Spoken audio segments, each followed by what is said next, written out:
Mesdames, Messieurs, bienvenue à la cérémonie commémorative de la victoire du 8 mai 1945. Merci à tous d'être présents. Les enfants, ils sont où?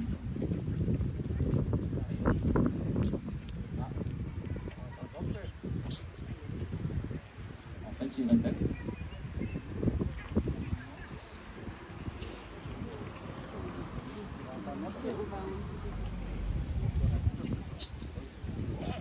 Ce qu'on appelle le Star System en fait.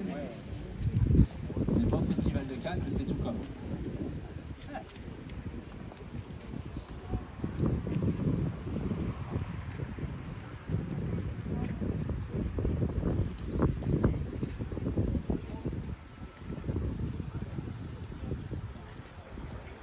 C'est pas grave, on va commencer sans eux.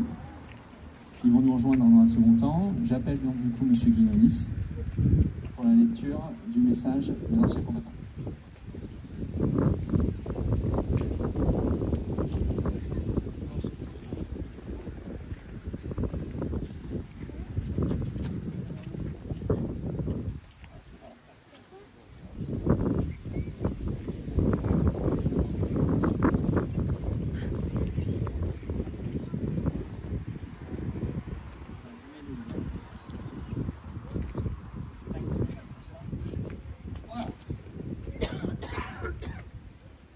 Bonjour à tout le monde.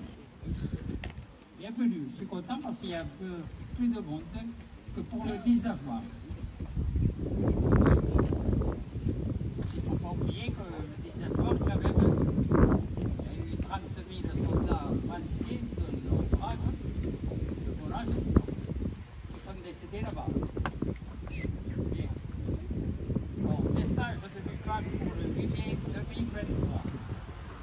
Nous célébrons aujourd'hui le 78e anniversaire de la capitulation de l'Allemagne nazie. La France était présente aux côtés des Alliés à l'acte qui consacrait la fin des combats sur le front ouest de la Seconde Guerre mondiale. La paix s'établissant définitivement le 2 septembre 1947 avec la capitulation du Japon. Aujourd'hui, et depuis fin février 2022, la guerre enflamme les portes de l'Europe, comme si la cruelle comédie du monde était infinie.